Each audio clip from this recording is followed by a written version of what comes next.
Indeed, a very good afternoon to you. Thank you so much for joining us here on KBC Channel 1. It is lunchtime and we are live here at the Broadcasting House. We are also live on Facebook, on YouTube and on Twitter at KBC Channel 1. I am Nissie. Imano. Byron Abuli is our sign language interpreter for this bulletin. President Uhuru Kenyatta has conveyed his goodwill message to all Muslim faithfuls as they begin the holy month of Ramadan. President Kenyatta urged the faithfuls to remember the country in prayers, especially as the nation ages closer to the general elections. Ramadan is an important time that paves way for thoughtful reflection, fasting, and devotion. Muslims across the globe are today marking the start of the holy month of Ramadan. During this time, Muslims observe a period of fasting and refrain from eating and drinking from sunrise to sunset. President Uhuru Kenyatta sent his message of goodwill to Muslim faithfuls, urging Muslims to pray for the country as the nation draws closer to the general elections. According to the head of state, Ramadan is an important time that paves way for thoughtful reflection, fasting and devotion. On his part, Deputy President William Ruto has sent a message of goodwill to all Muslims as they commence the holy month of Ramadan. Napenda kuwahusia Waislamu wote muliombee taifa letu ili tupate rehema na baraka za Mwenyezi Mungu kwa watoto wetu, familia zetu na Wakenya wote, hasa wale wanaokabiliwa na janga la njaa pamoja na wale waliopo kwenye maeneo yasiyo na usalama wa kutosha. Na tusiwasahau wale wote wanaoishi katika hali ngumu ya kimaisha. Former Prime Minister Raila Odinga has also called on the Muslim community to use this time to pray for global healing from personal loss, health, the economy and all ravages brought by the COVID-19 pandemic. We now want to cross over and take you to Kajiado, where Francis Atwoli is speaking there, and we will get to listen in. You should not wait, because names are known. If we had a governor there and the governor could not go and talk to those people, not to throw stones. If we had an MP of the area, Caleb Koistan, and he could not go and talk to those people to ask them not to throw stones, what is he trying to apologize for? He would have apologized and said, I'm sorry for the MP of the area who was present, for the governor of the area who was present, and they did not take any action to stop the mob justice that was being meted to Honorable Raila Amolo Odinga to stop. He would have said that. And I want to see him denying them the UDA tickets. That is when I will know he was not part and parcel of that scheme. This scheme was not planned yesterday. It was planned a long time ago. Even as from Monday.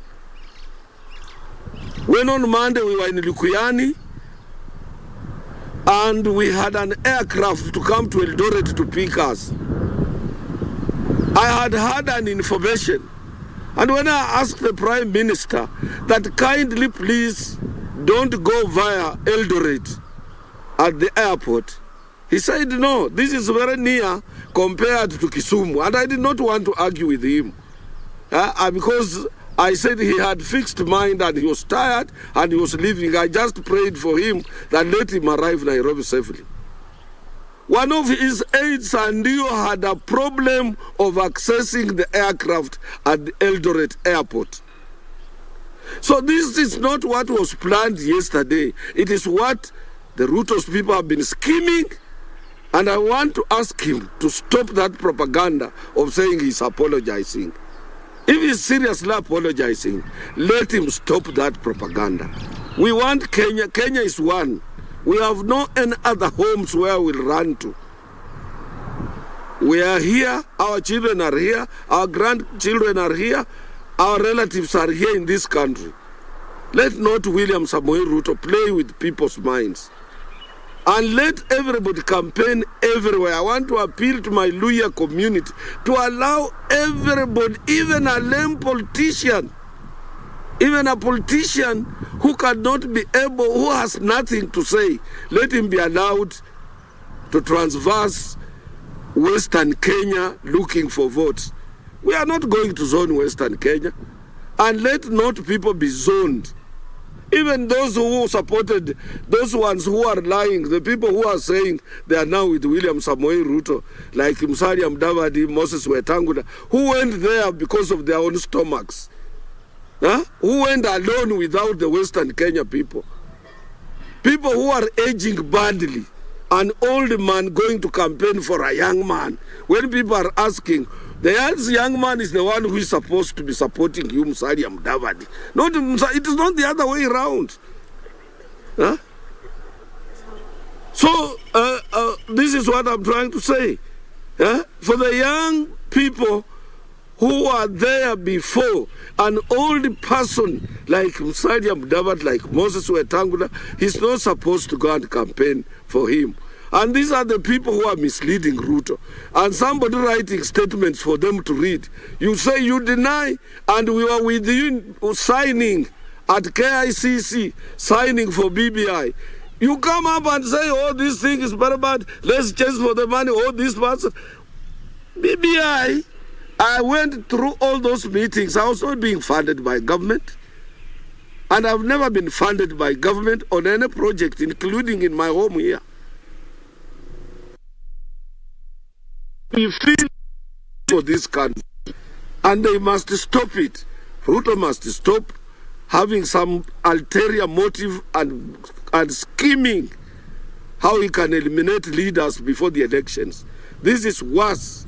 It's more worse than Ebola. It's more worse.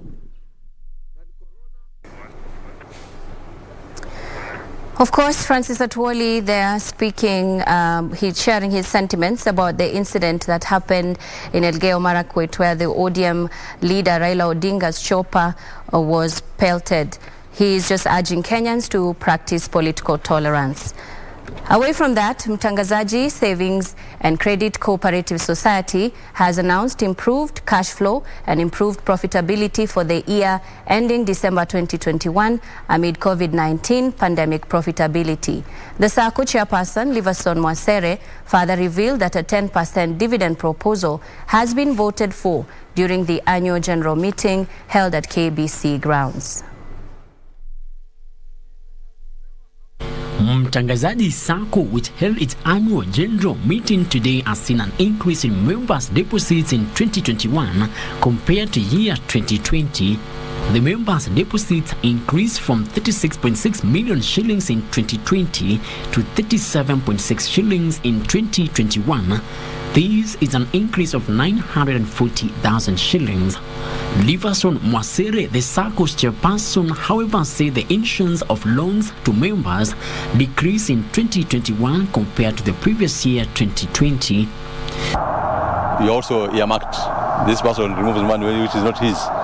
So in the end, we are trying to see a situation whereby if you are on direct debit and I'm on a check-off system for the KBC, should I give you a loan first or the other person first? Despite the negative impact of COVID-19 pandemic, Mtangazaji paid higher dividends to the members at 10%. Actually, I want us to invest more because of our savings. We want to improve on our savings. Then maybe you can invest the savings in a secure position whereby in the next 2-3 years, we should be having about 10 million in our account as a savings. And a bit okay, but not really 100%. They have given loans, even they have interest on loans, and they have something to share as interest on members' deposit. In other words, dividends. And they are going home with 10% for your savings, minus 5% of the tax. Members have, however, been urged to increase their savings in order to enable more issuance of loans that will enable improved profitability and brighter economic prospects. The only thing I can advise them is just to increase the members, encourage members to take more loans. yeah, so because with that they'll get more income, more dividends and more interest. Frederick Mwoki for Lunchtime News.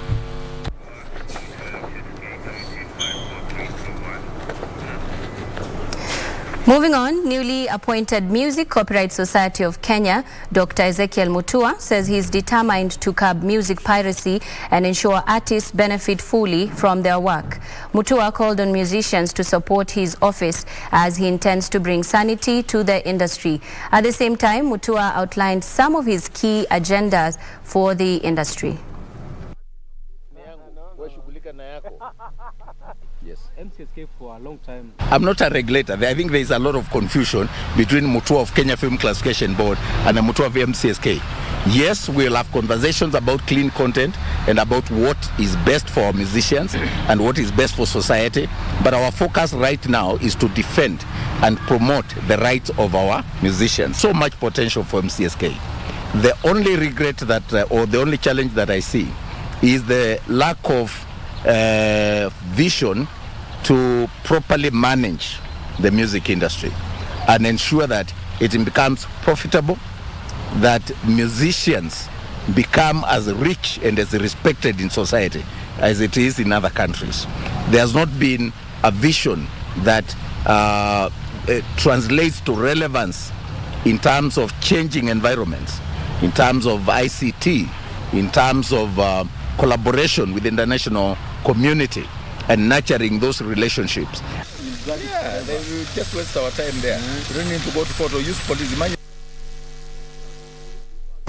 And elsewhere, Deputy President William Ruto has apologized to the Azimio presidential candidate Raila Odinga following the violent attack on his team and the stoning of his chopper in Uasin Gishu County yesterday. The Deputy President regretted the incident, terming it as unfortunate and retrogressive. Dr. Ruto said he has instructed the party organs to take stern actions if any of the candidates is found culpable. He noted that UDA and all Kenya Kwanza affiliate parties are committed to peaceful party nominations and August general elections. Yesterday, there was an incident in Uasin Gishu County where the party leader of our opposing party some violence was actually meted on the Honorable Raila Odinga. Let me state categorically that the United Democratic Alliance and all our Kenya Kwanza partners are believers in a peaceful, progressive. I also take this opportunity to apologize to the Honorable Raila Odinga for what happened to him yesterday. It was really unfortunate, and I hope those who engaged in this exercise regret what they did. And as I have said, we will roll out the party structures to work with the security agencies so that we can get to the root of this act, which is most unfortunate, and we will demonstrate our commitment to an election that is peaceful.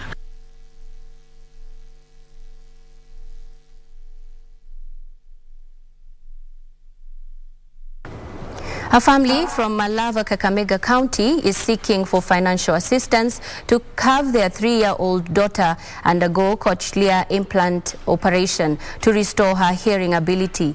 Baby Valia Mahuka was diagnosed with sensorineural hearing loss at the age of 2 and now needs 5.5 million shillings to undergo the operation at a local hospital. Sensorineural hearing loss is caused by damage to the structures in the inner ear and nerve that runs from the ear to the brain. According to baby Valia's parents, their baby was born well, but suddenly she developed hearing complications when she was 2 years old. At about 2 years, alikuwa ameanza kusikia, but I realized that ameanza kulose maneno yenye alikuwa amejifunza. So we decided to take for speech therapy tuone kama ni delayed speech ama ni kuna shida yoyote. Baby Valia was taken for treatment in Kenyatta Hospital for her first operation. However, her hearing difficulties still persisted. Tukakuja hapa Kenyatta, wakamfanyia surgery, wakatoa adenoids na wakatoa fluid kwa middle ear, waka-insert grommets. So after the surgery, daktari akatuambia based on the nature of the hearing loss, mtoto anahitaji cochlear implants. Another attempt was done at Nairobi Hospital, where the doctors recommended the cochlear implant operation, which can only be done by Cochlear Implant Group of Kenya stationed at the same hospital. Karudi hospitali wakatuambia sasa hapo itabidi mtoto afanyiwe kitu inaitwa ake cochlear. Kuulizia cochlear tukaambia sikio moja ni 2.75, lingine 2.75. Kiangalia amount nyingine bado inakuja 5,500,000. The cochlear implant operation costs 5.5 million shillings for both ears. And to save the hearing ability of baby Valia, her parents are pleading with the well-wishers to help them raise at least 2.75 million shillings for her to undergo cochlear implant operation for one ear. I wish to request Kenyans. As a mother, I look at my child and I just ask myself so many questions like why. But help me tusaidie mtoto wangu apate kusikia, aishi tu maisha like any other child, aweze kuinteract na wenzake. Any help we will really appreciate. To help baby Valia, you sent your financial assistance to pay bill number 247247, account number 087465. Jelis Aladi for Channel 1 News.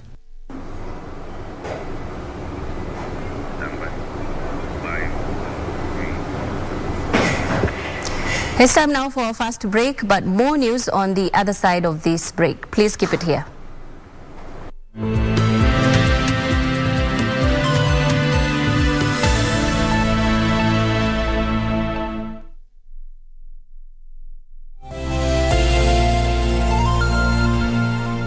Mwongo mmoja umekamilika. Twarejea kwa udi na uvumba, kwa vishindo si haba, nderemo na vifijo. Tulia tuli, maana mambo si kama kawaida tena, kwani kupitia runinga yako ya KBC ushapata tarehe. Vitimbi kila Jumatatu jioni saa 1:35. Usikose.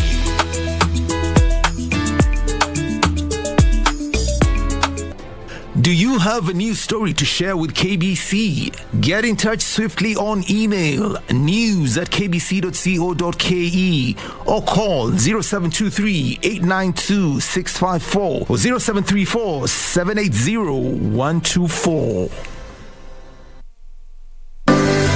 Tea is the most consumed beverage in the world, following only water. This week on The Process,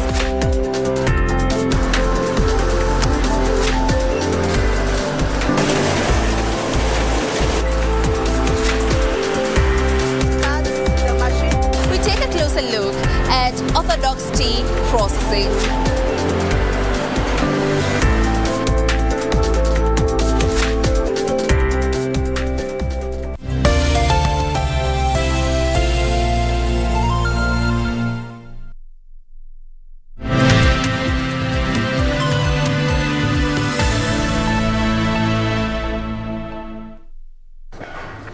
Welcome back. Thank you for staying with us. Now, the government intends to build 50 dams in Narok and Kajiado counties to arrest cases of soil erosion that has affected Lake Magadi and made a number of salt companies to close shop due to the situation of the lake. Speaking during the 4th Forum Medium Term Plan 2023-2027 County Consultation Forum in Narok, Youth Affairs Principal Secretary Charles Sunkuli says the key road connecting the two counties will also be constructed to spur trade between the two counties. The PS also announced that the government was in the process of seeking a win-win situation in resolving the Mau evictees' plights. Narok County Commissioner Isaac Masinde has in the meantime warned those intending to go back to Mau Forest that the encroachers will face the law. Tuhakikisha kwamba kuna barabara inaunganisha Narok na Magadi, na hiyo barabara zitatekelezwa katika muungano wa Narok na Kajiado inaitwa NAKEB, na pia kuhakikisha kwamba tunalinda chemchemi za maji, hasa maji ambayo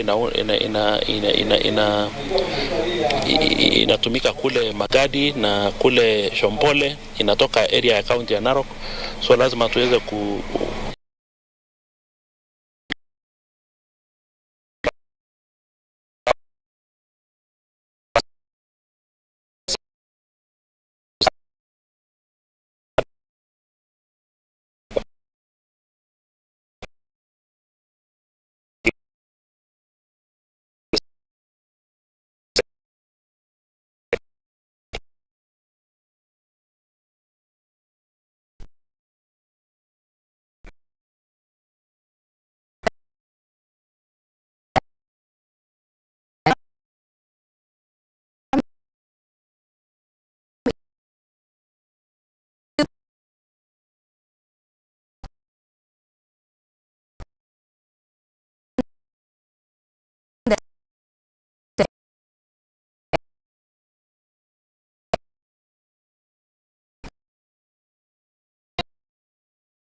were placed at the Rights of Life Rescue Center to shield them from FGM. Keep on telling yourself, I can and I can achieve my dreams, okay? Yes. You should consult with your teachers. You should not let them even take rest. If you have not known something, maybe you are weak in this subject, go, follow them, and may you make them your friends. Today, their star is shining bright, with Shieni Regina having scored 421 marks and 15-year-old Fancy Chepkemoi posting 390 marks in the just released KCP results. They didn't really know if I'll make those dreams come true, but they gave me that hope that, yeah, you can do it, you can go to Kenya High, you can be the best. So I'd like to urge you to take this chance. So many people like to have it, but they don't have it. So take it, utilize it, use it, like do your very best. Rights of Life Center Director Evelyn Nakora urging parents in pastoral communities to give their girls a chance for education. As we continue to educate our girls, talk to them and mentor them, it is a way of ensuring that they embrace the new culture of education, the new culture.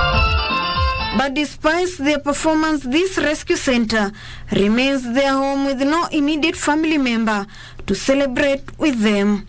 I know that some of you are facing challenges back at home, but do not put that in your mind. Put it at the back of your mind and you are saying, my parents, I will save them from what they are suffering from. Yes, remember that bad company corrupts good morals. Despite their challenges, these young girls have embraced life and remain hopeful for a bright future ahead.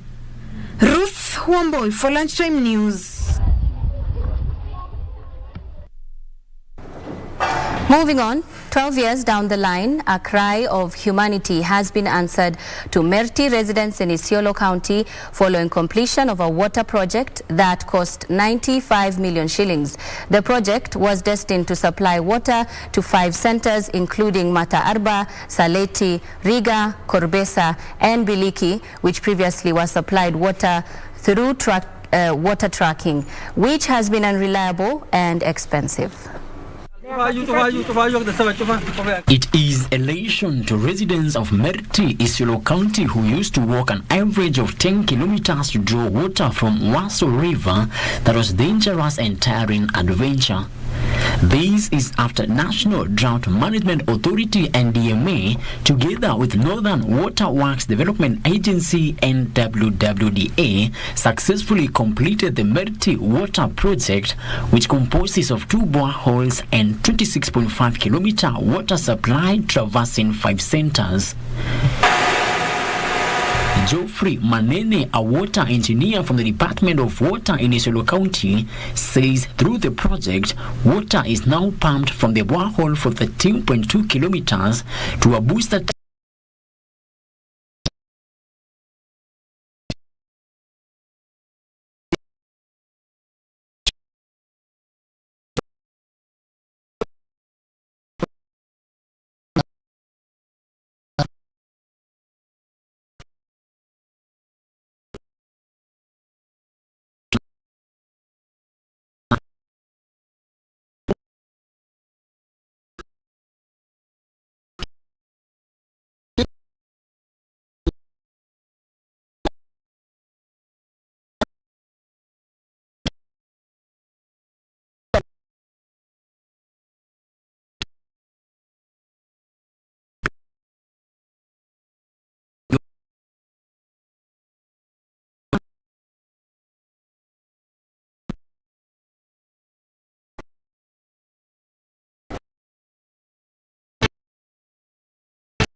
All right, time now for sports. After the international break that saw the finalists for the Qatar 2022 World Cup selected, football leagues around the world resumed today, with Liverpool opening proceeding in England against Watford. The highlight of the day will be the late kickoff that sees Leicester travel to Manchester United.